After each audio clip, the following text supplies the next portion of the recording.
Good morning. भौतिक विज्ञान की क्लास में आपका फिर से स्वागत है। लास्ट लेक्चर में हमने विद्युत क्षेत्र के बारे में बात करी थी और विद्युत क्षेत्र क्या होता है इसको डिफ़ाइन किया था।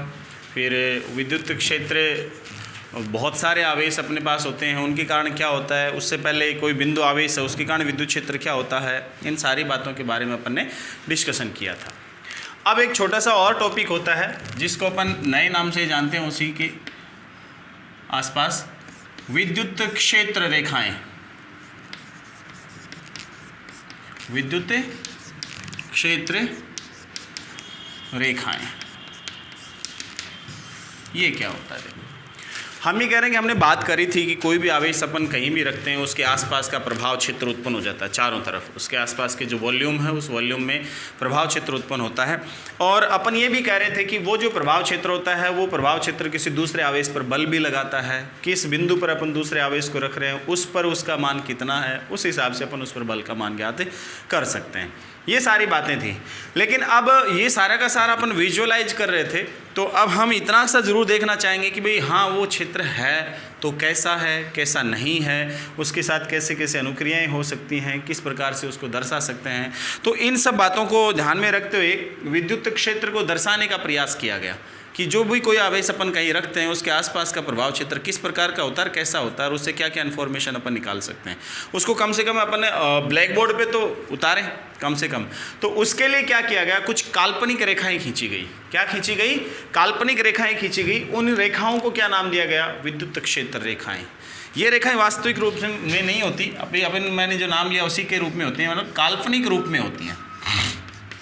ये काल्पनिक वक्र होते हैं, ठीक है। और ये क्या डिनोट करते हैं? विद्युत क्षेत्र का एक प्रतिचित्रण डिनोट करते हैं, है ना, उसका प्रतिरूप डिनोट करते हैं कि अपन विद्युत क्षेत्र को कैसे दिखा सकते हैं। होता क्या है इनमें, ये किसी भी प्रकार का एक वक्र अपन ले सकते हैं, है ना। लेकिन एक बात जरूर ध्यान रखना, हम जहाँ अभी हैं यानी शुरुआती दौर में है, इसका मतलब स्थिर वैद्युतिकी में है अपन।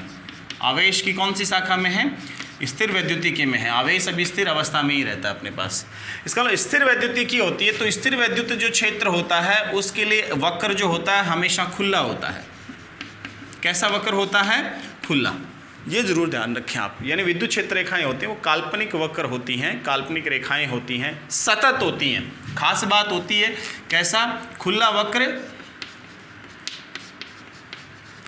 और कैसी? सतत होती हैं। ऐसा नहीं कि टुकड़ों में हो, टुकड़ों में नहीं होती, सतत होती हैं। किसी भी बिंदु को आप सेलेक्ट कर सकते हो इस रेखा पर, उसी बिंदु पर आप क्या करोगे, देखो होता क्या, उसी बिंदु पर स्पर्श रेखा खींचोगे, वो स्पर्श रेखा विद्युत क्षेत्र की दिशा को बताएगी उस बिंदु पर। समझ गए बात आप? यानी आप ए से बी की ओर जा रहे हो, है ना, तो ये क्षेत्र रेखा आपको इस प्रकार से डिनोट आपने कर रखी है। इसका मतलब ये है कि आप इस पर कोई भी पॉइंट सेलेक्ट करोगे। सपोज मैंने यहाँ पॉइंट सेलेक्ट किया, इस पॉइंट को मैंने सेलेक्ट किया और इस पर मैं स्पर्श रेखा खींचूं इस डायरेक्शन में, अगर अपन ए से बी की ओर डिनोट कर रहे हैं विद्युत क्षेत्र को, तो उस कंडीशन में, ठीक है, तो अपन कह रहे हैं कि विद्युत क्षेत्र की दिशा होगी वो किधर होगी? इस डायरेक्शन में होगी। अगर मैं पॉइंट यहाँ ले लूँ तो उस पर विद्युत क्षेत्र स्पर्श रेखा खींच दो, उस पर इधर होगी। अगर मैंने बिंदु यहाँ लिया तो उस पर इधर होगी। इसका मतलब क्या होता है, इसके डेफिनेशन में कैसे दूं कि स्थिर विद्युत क्षेत्र रेखाएं वो खुला काल्पनिक वक्र होती हैं या वो खुला काल्पनिक सतत वक्र होती हैं जिनकी किसी भी बिंदु पर खींची गई स्पर्श रेखा की दिशा उस पर्टिकुलर पॉइंट पर क्या बताती है? विद्युत क्षेत्र की दिशा को व्यक्त करती है, ठीक है। इसे अपन क्या कह रहे हैं? विद्युत क्षेत्र रेखाएं कह रहे हैं इन्हें। इस प्रकार के जो वक्र होते हैं उनको रेखाएं कहते हैं। कोई सिंगल वक्र से आप डिनोट करें तो विद्युत क्षेत्र रेखा कहलाएगी। तो इसका मतलब इसका आकार आप देखो, मैंने आर्बिट्रेरी लिया है, मैंने कोई पैरेलल भी नहीं लिया, किसी और कोई किसी आकार में भी नहीं लिया, मैंने आर्बिट्रेरी यादृच्छिक रूप से कोई सा भी एक विशेष प्रकार का वक्र नहीं लेते हुए विशेष प्रकार की आकृति अपन दिखा भी नहीं रहे, क्योंकि हम ये कह रहे हैं कि सिंपल किसी भी प्रकार का विद्युत क्षेत्र अपन सेलेक्ट कर लें, होना चाहिए स्थिर विद्युत वक्र, ठीक है। तो उस कंडीशन में अपन कोई सा भी पॉइंट कहीं भी ले सकते हैं, किसी भी प्रकार से दर्शा सकते हैं इसके लिए, है ना। और कोई विशेष प्रकार का वक्र होगा यानी वो इसकी विशेष स्थितियां होंगी, ठीक है ना, वो बात की बात है। लेकिन हम सामान्य तौर पर कहें तो कि एक ऐसा काल्पनिक खुला सतत वक्र जिसके किसी भी बिंदु पर अगर अपन स्पर्श रेखा खींचें तो उस बिंदु पर वो क्या बताती है? विद्युत क्षेत्र की दिशा को बताती है। वो वक्र क्या कहलाता है? विद्युत क्षेत्र रेखा कहलाता है। ये सिंपल सी बात होती है। ठीक है। इसके कुछ गुणधर्म भी थे इन विद्युत क्षेत्र रेखाओं की। जब बात ही कर दी हमने ये काल्पनिक वक्रों के द्वारा विद्युत क्षेत्र को दर्शाने का संकल्प ही कर लिया, तो अपन क्या करते हैं, इनके कुछ मूलभूत गुण हैं उनका अपन हमेशा पालन करते हैं और उनको देखते हुए, उनको ध्यान में रखते हुए अपन विद्युत क्षेत्र को इन क्षेत्र रेखाओं से क्या करते हैं, डिनोट करते हैं। उन गुणधर्मों में देखो सबसे पहली बात क्या होती है। अब एक चीज़ और बता दें, विद्युत क्षेत्र रेखाओं में गुणधर्मों से पहले वो गुणधर्म में भी आप शामिल कर सकते हो, उसको ऐसी कोई बात नहीं है। यानी अगर आपके पास कोई धनात्मक आवेश है, गुणधर्मों में पहला गुणधर्म आप क्या लोगे, अगर आपके पास कोई धनात्मक परीक्षण आवेश या धनात्मक कोई भी आवेश है, इसके कारण इसके आसपास विद्युत क्षेत्र उत्पन्न होगा, तो क्या होगा, उसे विद्युत क्षेत्र रेखाओं द्वारा दर्शाएंगे तो क्या स्थिति रहेगी, ये रहेगी, ये विद्युत क्षेत्र रेखाओं की स्थिति रहेगी।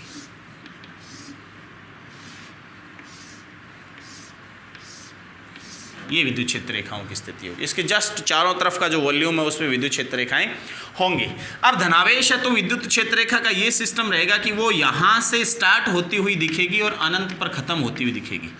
कहाँ खत्म होती हुई दिखेगी, अनंत पर खत्म होती हुई दिखेगी। यहाँ से तो स्टार्ट होगी और अनंत पर, क्योंकि हमने कहा था कि विद्युत क्षेत्र की परास कहाँ से कहाँ तक होती है, 0 से लेकर अनंत तक का अपन बताते हैं।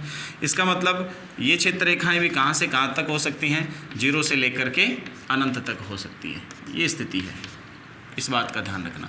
तो जहाँ भी अपन पॉजिटिव चार्ज दिखाते हैं, इसका मतलब ये होता है कि उसके आसपास की जो विद्युत क्षेत्र की स्थिति है वो उसकी दिशा किधर होगी, उसके इस कारण विद्युत क्षेत्र की उस आवेश से अनंत की ओर, दूर की ओर, बाहर की ओर होगी। अगर यहाँ ऋणात्मक आवेश होता तो क्या होता, ऋणात्मक होता तो मैं नेगेटिव करता, तो ये स्थिति होती कि ये जो क्षेत्र रेखा थी ये अब इस तरह से ना हो करके इधर होती, इनकी दिशा किधर होती, इधर। यानी अनंत से प्रारंभ होती हुई दिखती अपन को और कहाँ खत्म होती हुई दिखती, इस आवेश पर खत्म होती हुई दिखती अपन को। समझ गए बात आप, ये स्थिति अपने पास रहती है। ये विद्युत क्षेत्र रेखाओं की स्थिति है, ये अपने पास स्थिति रहे। तो ऋणात्मक आवेश अगर अपने पास है तो उसके कारण विद्युत क्षेत्र रेखाएं कैसे दर्शाएंगे, उसके आसपास का जो वॉल्यूम है उसमें इस प्रकार की विद्युत क्षेत्र रेखाएं दर्शाएंगी जो अनंत से प्रारंभ होती हुई दिखेंगी और कहाँ एंड होता हुआ दिखेगा, उनका ऋणात्मक आवेश पर एंड होता हुआ दिखेगा। ये तो एकल आवेश की स्थिति थी। अगर आपके पास 2 आवेश हैं, है ना, और वो पास पास हैं, तो उनमें क्या स्थिति है। देखो ये तो एकल आवेश के कारण विद्युत क्षेत्र था। दूसरा पॉइंट, अगर 2 आवेश पास पास रखे हुए हैं तो 2 आवेशों की स्थिति क्या हो सकती है, समान प्रकृति के हो सकते हैं या अपोजिट प्रकृति के हो सकते हैं। यही तो स्थिति होगी, या तो दोनों पॉजिटिव हो सकते हैं या दोनों क्या हो सकते हैं, नेगेटिव हो सकते हैं। या दूसरी स्थिति क्या हो सकती है, एक पॉजिटिव हो सकता है और दूसरा कैसा हो सकता है, नेगेटिव हो सकता है। ये 2 स्थितियाँ हो सकती हैं। तो एक स्थिति में तो दोनों पॉजिटिव हो सकते हैं, दोनों नेगेटिव हो सकते हैं। दूसरी स्थिति में एक पॉजिटिव एक नेगेटिव हो सकता है। इस स्थिति में क्या होता है कि इनको मिलाने वाली जो ये रेखा है, ये वाली है ना, ये वाली रेखा है। अब क्या होगा, देखो समान आवेश एक दूसरे को प्रतिकर्षित करते हैं, तो स्थिति क्या रहेगी, जो विद्युत क्षेत्र रेखा इधर से आती हुई दिखेगा वो आपको मुड़ती हुई दिखेगी इस तरह से, ठीक है, इस तरह से मुड़ती हुई दिखेगी, ये स्थिति रहेगी।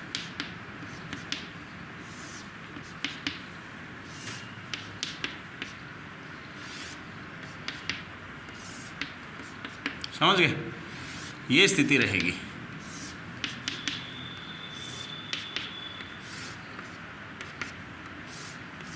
बाद की स्थिति ये है,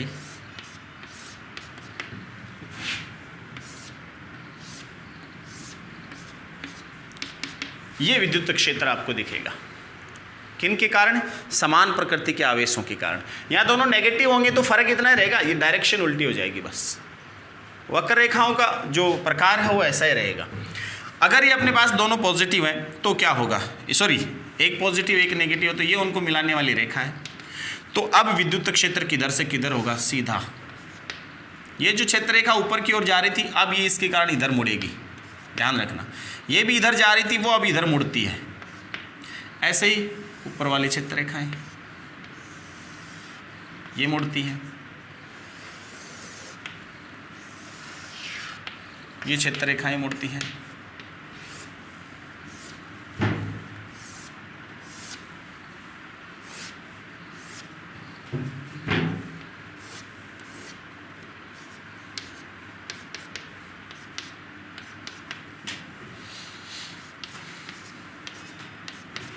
ये स्थिति रहती है। ये समान प्रकृति के आवेश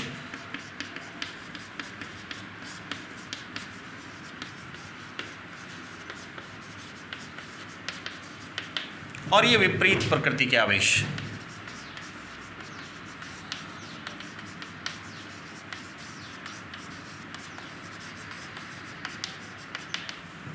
ठीक है, तो अपन क्या कह रहे हैं कि अगर अपने पास आवेश युग्म के रूप में उपस्थित हो, यानी दो आवेश उपस्थित हो, अगर दोनों की प्रकृति समान है तो विद्युत क्षेत्र रेखाएं, देखो इनको मिलाने वाली जो रेखा है ना, इस मिलाने वाली रेखा के लंबवत दिशा, ये दिशा है, ये लंबवत अक्ष, ठीक है ना। इस अक्ष की तरफ अपन बढ़े तो ये इससे दूर हटती हुई दिखती हैं। इस दिशा में क्या होती हुई दिखती हैं? विद्युत क्षेत्र रेखाएं दूर हटती हुई दिखती हैं। ये जो प्रतिकर्षण है यहाँ का, ये विद्युत क्षेत्र रेखाओं का दूर हटना है। ये जो फैलाव है, इस प्रकार का ये जो फैलाव है ना विद्युत क्षेत्र रेखाओं का, ये दूर हटने वाला फैलाव इस अक्ष पर, इस अक्ष से दूर हटने वाला जो भाग है, ये क्या बताता है? समान प्रकृति के आवेशों में प्रतिकर्षण होता है। विद्युत क्षेत्र रेखाओं के मध्य फैलाव ये बताता है कि समान प्रकृति के जो आवेश हैं उनमें क्या होता है? प्रतिकर्षण होता है। अब देखो ये जो क्षेत्र है, यहाँ देखो विद्युत क्षेत्र रेखाएं, देखो प्लस और माइनस चार्ज हैं, इनको मिलाने वाली रेखा है। ये क्षेत्र रेखाएं सीधी दूर ना जाकर के इसकी दिशा में सिकुड़ती हैं। ये हो गई, ये सिकुड़न हो गई। ये जो सिकुड़न है इनकी मिलाने वाली जो रेखा है, इसकी दिशा में इनका मुड़ना या सिकुड़ना, वो क्या बताता है कि विपरीत प्रकृति के आवेश हैं उनमें क्या होता है? आकर्षण होता है। इसका मतलब ये जो विद्युत क्षेत्र रेखाएं होती हैं, ये विद्युत क्षेत्र का एक सजीव चित्रण प्रस्तुत करती हैं कि किस प्रकार से विपरीत प्रकृति के आवेश आकर्षित होते हैं और समान प्रकृति के आवेश एक दूसरे से प्रतिकर्षित होते हैं। समझ गए? ये स्थितियां अपने पास होती हैं। नेक्स्ट, तीसरा पॉइंट,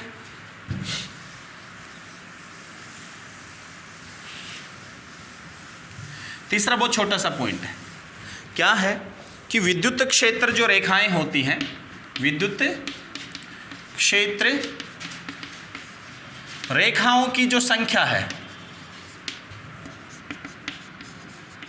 वो समानुपाती होती है। किसके? आवेश की परिमाण के या आवेश की मात्रा की। एक ही बात है, परिमाण या मात्रा। अगर आवेश की मात्रा ज़्यादा है, कहीं पड़ा जो आवेश है उसकी मात्रा ज़्यादा है, तो उसके कारण ज़्यादा विद्युत क्षेत्र दिखाई जाएंगे, क्षेत्र रेखाएं दिखाई जाएंगे उसके कारण, क्योंकि उसके कारण उत्पन्न विद्युत क्षेत्र प्रबल होगा, इसलिए उसको दिखाने के लिए ज़्यादा विद्युत क्षेत्र रेखाओं की आवश्यकता होगी। समझ गए? इसका मतलब यहाँ से एक चीज़ और पता चल गई कि प्रबल विद्युत क्षेत्र है या दुर्बल विद्युत क्षेत्र है।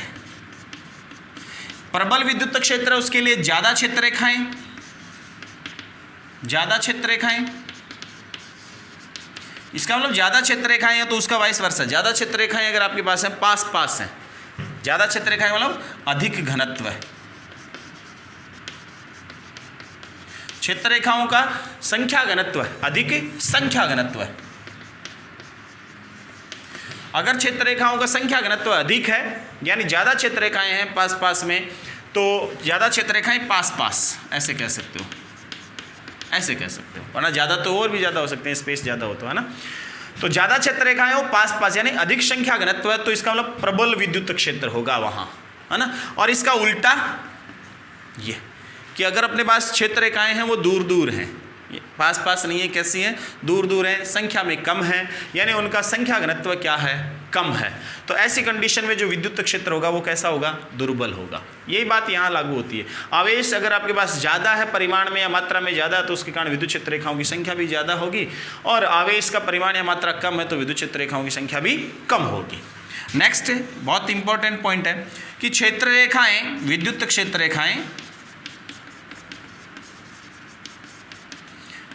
एक दूसरे को काटते नहीं है, काटती नहीं है। क्यों नहीं काटती? ये इसके डेफिनेशन से ही अपन को पता चल जाएगा, बहुत सिंपल सा है। इसलिए नहीं काटती कि डेफिनेशन क्या कहती है कि क्षेत्र रेखा एक ऐसा वक्र होता है जिसके किसी भी बिंदु पर आप स्पर्श रेखा खींचोगे तो वो क्या बताएगा?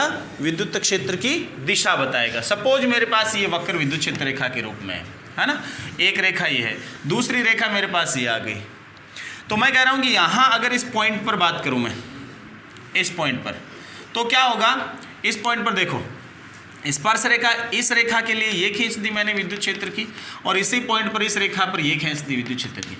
क्या एक ही बिंदु पर विद्युत क्षेत्र की दो दिशाएं संभव हैं? नहीं। एक ही स्थिति में एक ही बिंदु पर विद्युत क्षेत्र की दो दिशाएं पॉसिबल नहीं है परिणामी विद्युत क्षेत्र की, इसलिए अपन कहेंगे कि क्षेत्र रेखा एक दूसरे को नहीं काटती हैं, सबसे बड़ी बात। नेक्स्ट क्या होगा, छठा पॉइंट विद्युत क्षेत्र रेखाओं के बारे में।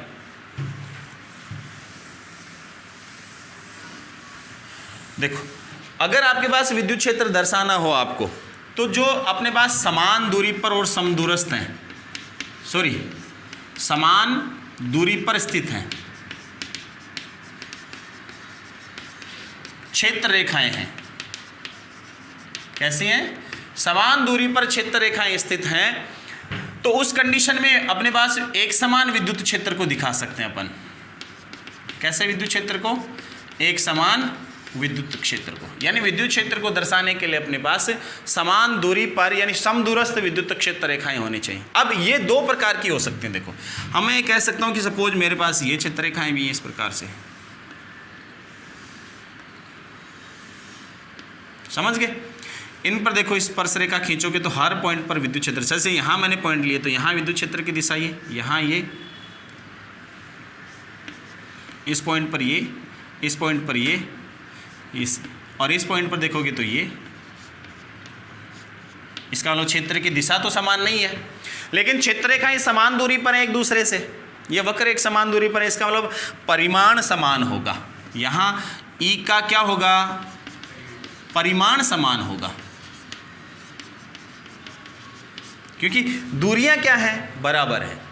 इन क्षेत्र रेखाओं के बीच की दूरियां अगर बराबर हैं, इसका मतलब इनका क्या होगा, परिमाण क्या होगा, समान होगा। अगर यही विद्युत क्षेत्र रेखाएं मेरे पास ऐसे होती,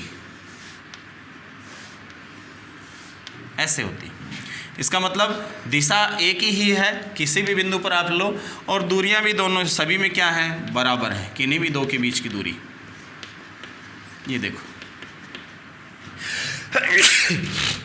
इसका मतलब क्या होगा, दिशा और परिमाण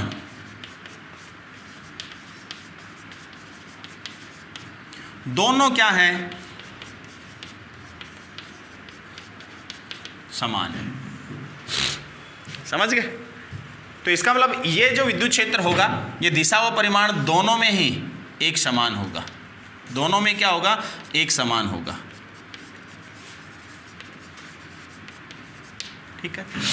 कई बार ऐसा भी हो जाता है कि विद्युत क्षेत्र रेखाएं ऐसे हो, सपोज ये लो जनाब, अब ये समान नहीं है, दूरी इनके बीच समान नहीं है, दिशा एक समान नहीं है, इसका मतलब ये असमान विद्युत क्षेत्र है। लेकिन ये भी कैसा असमान है, परिमाण व दिशा दोनों में।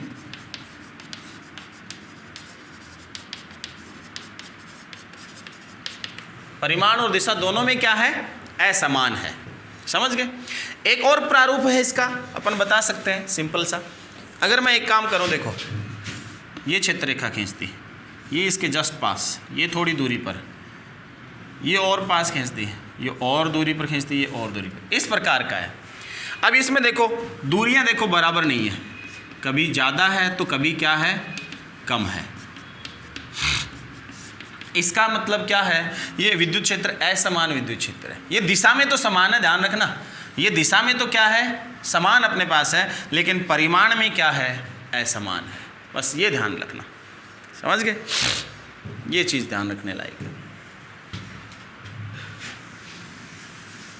ये अपने पास विद्युत क्षेत्र था और विद्युत क्षेत्र रेखाएं थी। ठीक है, इस प्रकार से आप इनकी व्याख्या कर सकते हो। एक बात और भी कह सकते हैं अपन इनके बारे में कि समविभव पृष्ठ जो होती है उस पर विद्युत क्षेत्र रेखाएं क्या होती हैं, हमेशा लंबवत होती हैं। क्या होती हैं, समविभव पृष्ठ के। 7वां पॉइंट और बता देंगे, समविभव पृष्ठ के विद्युत क्षेत्र रेखाएं सदैव लंबवत होती हैं। ये ध्यान रखने लायक, अगले वाले चैप्टर में आ जाएगा, उससे अगले वाले चैप्टर में समविभव पृष्ठ क्या होती हैं क्या नहीं होती हैं उनके बारे में पढ़ेंगे, तब पता चलेगा। लेकिन एक पॉइंट अपन इनके रूप में लिख सकते हैं, इनके गुणधर्मों के रूप में, ये विद्युत क्षेत्र रेखाएं थी। ठीक है, अब इसमें कई बार कन्फ्यूजन ये भी रहता है, एक छोटी सी बात मैं आपको और बता देता हूँ कि कई बार इनको विद्युत बल रेखाएं भी कहा जाता है। जैसा कि फेराडे ने यूज लिया था ये वर्ड, है ना, बल रेखाएं या विद्युत क्षेत्र रेखाएं।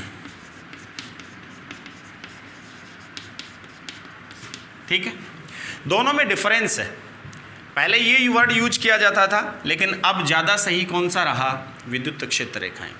क्योंकि पहले इनकी डेफिनेशन ऐसे दी जाती थी कि एकांक धनावेश जिस पथ पर गति करता है वो पथ विद्युत क्षेत्र रेखा कहलाती है, जो कि बात सही नहीं है। क्योंकि हम ये कह सकते हैं कि एकांक धनावेश किसी सर्कुलर पाथ पर भी गति कर सकता है, और सर्कुलर पाथ पर गति करता है तो ये बात तो ठीक है, विद्युत क्षेत्र की दिशा तो अपन किसी भी बिंदु पर स्पर्श रेखा दिखा सकते हैं, है ना। लेकिन बार बार अपने पास क्या हो सकता है, बदल रही है बात, और बल अपने पास सेंट्रलाइज है इस तरफ, है ना। तो समस्या क्या होगी, बल की क्रिया रेखा क्या होती है, अलग अलग होती है, विद्युत क्षेत्र की क्रिया रेखा अलग होती है। इसका मतलब अपन ये कह सकते हैं कि इसको अपन इस रूप में नहीं बता पाते। तो बल की क्रिया रेखा के रूप में अपन इसको डिनोट नहीं कर पाते अगर सर्कुलर पाथ। अगर एक स्ट्रेट लाइन में पाथ है तब आप जरूर कह सकते हो। स्ट्रेट लाइन पाथ में विद्युत क्षेत्र और बल की दोनों की दिशा क्या होती है, सेम भी हो सकती है, अपोजिट है तो, लेकिन लाइन एक है, एक्टिंग लाइन एक है, यहाँ एक्टिंग लाइन एक नहीं है, दोनों की अलग अलग है। इसलिए दोनों एक समान बात को यहाँ निरूपित नहीं कर पाएंगे। इसलिए अपन कह रहे हैं कि यहाँ इनको बल रेखा कहना उचित नहीं होगा। और यही कॉन्सेप्ट अपन आगे भी दर्शाएंगे, चुंबक के क्षेत्र में भी, वहाँ भी बल की दिशा चुंबक के क्षेत्र के लंबवत होती है, परपेंडिकुलर अलग होती है, इसलिए वहाँ भी ये कॉन्सेप्ट गड़बड़ हो जाता है। इसलिए अपन यहीं से इसी नाम को लेके चलेंगे, विद्युत क्षेत्र रेखाएं, और इनकी डेफिनेशन ऐसे देंगे कि ऐसा वक्र होता है, काल्पनिक वक्र, जिसके किसी भी बिंदु पर खींची गई स्पर्श रेखा क्या बताती है, आपको विद्युत क्षेत्र की दिशा बताती है। केवल इतना ही, एकांक धनावेश वाली बात इसमें शामिल अपन नहीं करेंगे। ठीक है, नेक्स्ट एक छोटा सा टॉपिक और है, और उसके एक दो बातें हैं उससे रिलेटेड, वो अभी अपन देखते हैं, जो क्या है, विद्युत द्विध्रुव। कौन सा टॉपिक है, विद्युत द्विध्रुव, है ना। होता क्या है, कई बार देखें अपन बहुत सारे पदार्थों की बात करते हैं तो परमाणु आधार पर जब पदार्थ की बात करते हैं तो ये दो प्रकार की कैटेगरी दिखा सकता है। एक तो ध्रुवीय अणुओं से, पदार्थ किन का बना होता है, परमाणु का, है ना, पदार्थ परमाणु का। और परमाणुओं की प्रकृति कैसी हो सकती है, दो प्रकार की, एक तो ध्रुवीय हो सकती है, आगे के चैप्टरों में पढ़ेंगे अपन, और दूसरी कौन सी होती है, अध्रुवीय। अध्रुवीय का मतलब ये होता है कि परमाणु में जो नाभिक होता है, नाभिक और उसके आसपास जो इलेक्ट्रॉन चक्कर लगाते हैं कक्षाओं में, दोनों का धनावेश केंद्र नाभिक का और उसका ऋणावेश केंद्र, इलेक्ट्रॉनों का ऋणावेश केंद्र, समझ गए, दोनों एक ही पॉइंट पर रहते हैं, पिन पॉइंट, दोनों का द्रव्यमान केंद्र एक ही पॉइंट पर रहता है। यानी इलेक्ट्रॉन भी चारों तरफ चक्कर, जैसे साइकिल का पहिया होता है, उसका बाहर वाली रिंग होती है, उसकी धुरी कहाँ होती है, बीच वाली, उसी को द्रव्यमान केंद्र कह सकते हैं। अपन ये मान सकते हैं कि उस धुरी का सारा जो साइकिल का टायर है, उसका सारा जो द्रव्यमान है उस बीच वाले पॉइंट पर केंद्रित है, ऐसा अपन मानते हैं, वो द्रव्यमान केंद्र कहलाता है। बिहेव भी उसका वैसा ही होता है। ऐसा ही यहाँ होता है कि जो कक्षाओं में चक्कर लगाते हैं इलेक्ट्रॉन, उनका द्रव्यमान केंद्र, और ये जो प्रोटॉन्स होते हैं नाभिक में, उनका द्रव्यमान केंद्र अगर एक ही बिंदु पर कॉन्साइड करे तो इस स्थिति में परमाणु क्या कहलाता है, अध्रुवीय। इसमें एक ही ध्रुव नहीं बन पाता, ये सिंगल एक पॉइंट रहता है द्रव्यमान के अंदर, अलग अलग ध्रुव नहीं बन पाते। लेकिन ध्रुवीय अणुओं में क्या स्थिति होती है, इनमें ये होता है कि जो नाभिक होता है और उसके चारों तरफ इलेक्ट्रॉन चक्कर लगाते हैं, उनमें धनावेश केंद्र ये थोड़ा सा विस्थापित हो जाता है, और ऋणावेश केंद्र वो थोड़ा सा इधर विस्थापित हो जाता है, ये स्थिति होती है। और अणुओं की स्थिति ये हो जाती है, समझ गए। अब ये देखो, धनावेश केंद्र थोड़ा अलग है, ऋणावेश केंद्र थोड़ा अलग है ना। ये जो इस प्रकार का जो परमाणु होता है वो ध्रुवीय परमाणु कहलाता है ना। और इस गुण को क्या कहते हैं, ध्रुवण कहते हैं परमाणु में। बहुत सारे परमाणु ऐसे होते हैं जिनमें ऐसा पाया जाता है।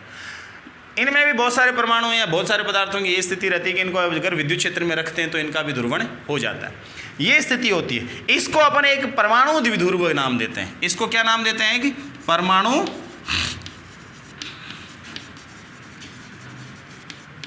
द्विध्रुव नाम देते हैं, समझ गए बात आप। इसी प्रकार से अपन यहाँ विद्युत द्विध्रुव डिफाइन करते हैं, क्योंकि ये जो परमाणु द्विध्रुव बना है इसमें भी धनावेश और ऋणावेश के अंदर अलग अलग हुआ। विद्युत द्विध्रुव भी अपन धनावेश और ऋणावेश से मिलकर, ये भी एक द्विध्रुव है। लेकिन परमाणुविक दूरियों पर इसका मतलब दूरी क्या बहुत पास पास है, इसलिए अपन इसको इससे डिफाइन करते हैं कि अपने पास अगर ऋणावेश और धनावेश परिमाण में समान हो, ये ध्यान रखना, क्योंकि परमाणु उदासीन होता है इसलिए धनावेश और ऋणावेश का मान बराबर होता है। तो क्या हो कहते हैं कि अगर अपने पास एक ऋणावेश हो और एक धनावेश हो, है ना, और दोनों बहुत पास पास उपस्थित हो, परिमाण दोनों का समान हो, इसका माइनस क्यू हो और इसका कैसा हो प्लस क्यू हो, दोनों के बीच की डिस्टेंस कैसी बताएं अपन, आर, स्मॉल आर, या इसको 2a से डिनोट किया गया आपकी बुक में, इसलिए 2a कह देता हूँ। ये 2a सरलता के लिए लिया गया, आगे कैलकुलेशन में इजी रहेगा, क्योंकि 2 इससे करेंगे तो a बच जाएगा अपने पास, समझ गए।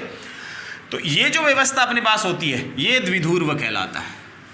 ये व्यवस्था क्या कहलाती है, विद्युत द्विध्रुव कहलाता है। इसकी डेफिनेशन कैसे दें कि समान परिमाण और विपरीत प्रकृति के दो आवेश अगर समीपस्थ हैं, यानी बहुत पास पास स्थित हैं, तो ये जो व्यवस्था अपने पास बनती है उसको अपन क्या कहते हैं, विद्युत द्विध्रुव कहते हैं। इसे विद्युत द्विध्रुव कहा जाता है। इनके बीच की दूरी को अपन सरलता के लिए 2a से डिनोट कर लिया, आप a d जो भी है s किसी से डिनोट कर सकते हो। फिर अपन करेंगे ये पता कैसे चलेगा कि ये द्विध्रुव है, इसका भी कुछ प्रभाव क्षेत्र होगा, द्विध्रुव भी विद्युत क्षेत्र उत्पन्न करेगा, सारी चीज़ें। तो ये द्विध्रुव कितना प्रबल होगा, उस प्रबलता की माप करने के लिए एक नया टॉपिक डिफाइन किया गया, जिसको अपन विद्युत द्विध्रुव आघूर्ण कहते हैं।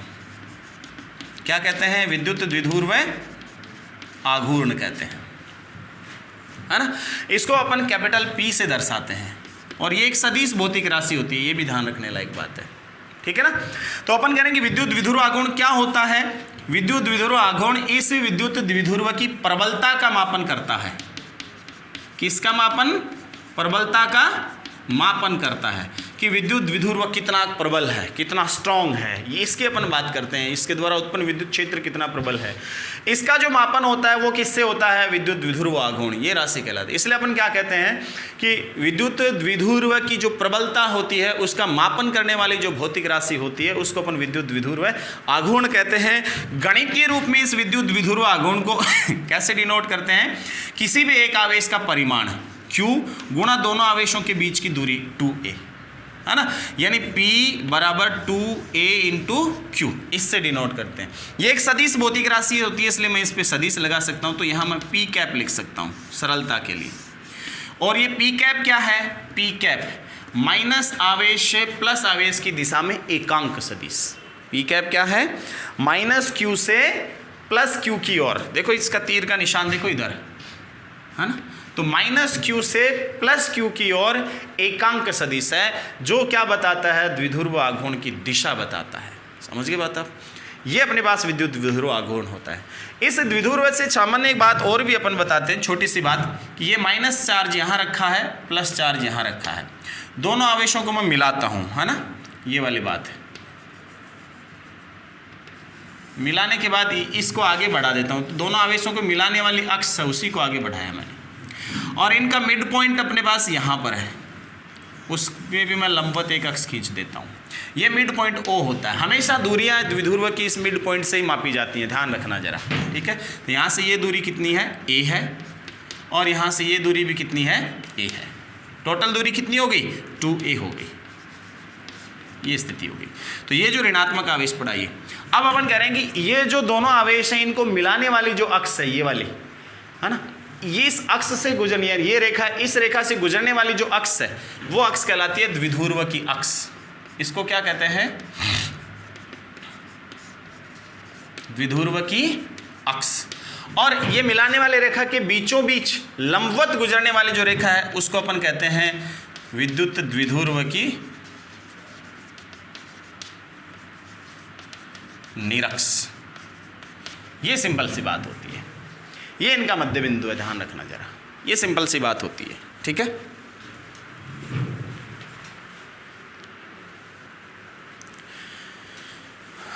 अब अपन नेक्स्ट पढ़ेंगे इसके बारे में कि जो विद्युत द्विध्रुव है अपने यहाँ सिलेबस में क्या रहेगा। ये विद्युत द्विध्रुव देखो माइनस Q आवेश है प्लस Q आवेश में, तो अपने आसपास का जो क्षेत्र है उसमें विद्युत क्षेत्र भी उत्पन्न करेगा, अपना प्रभाव भी रखेगा, ठीक है। तो उस विद्युत क्षेत्र को अपन उत्पन्न करेंगे। हालांकि अपने यहाँ सिलेबस में दो स्थितियाँ संभव हैं या दी गई है, सॉरी, एक तो कौन सी दी गई है, इसकी अक्ष पर कोई बिंदु ले लो, कोई पॉइंट ले लो, चाहे इस तरफ ले लो चाहे उस तरफ ले लो, किधर भी ले लो, या इसकी निरक्ष पर स्थित कोई बिंदु हो, ठीक है ना, इस तरफ या उस तरफ किधर भी कोई बिंदु स्थित हो, तो दोनों ही स्थितियों में अपन क्या ज्ञात करेंगे, विद्युत क्षेत्र ज्ञात करेंगे कि दोनों स्थितियों में किसी भी बिंदु को लेकर के वहाँ पर विद्युत क्षेत्र का परिमाण और उसकी दिशा क्या होगी वो अपन ज्ञात करेंगे, वो अपन नेक्स्ट लेक्चर में ज्ञात करेंगे। तब तक के लिए धन्यवाद। और एक छोटी सी बात और बता देता हूँ मैं आपको, इसमें एक चीज़ और बता दूँ मैं जो बीच में रह गई, धन्यवाद तो बाद में करेंगे। हाँ, इसका विमा और मात्रक और बता दें, छोटी सी बात, इसको तो पूरा करें। मात्रक क्या होगा, देखो 2a, इसका मात्रक क्या है, लंबाई का मात्रक मीटर, q का मात्रक कूलाम, तो क्या होगा मात्रक कूलाम इंटू मीटर, ये तो इसका मात्रक हो गया। कूलाम की विमा क्या होती है, A1 T1 और मीटर की L1, इसलिए इसकी विमा क्या हो जाएगी, M0 L1 T1 A1, ये इसकी विमा हो जाएगी। समझ गए? ठीक है, आज के लिए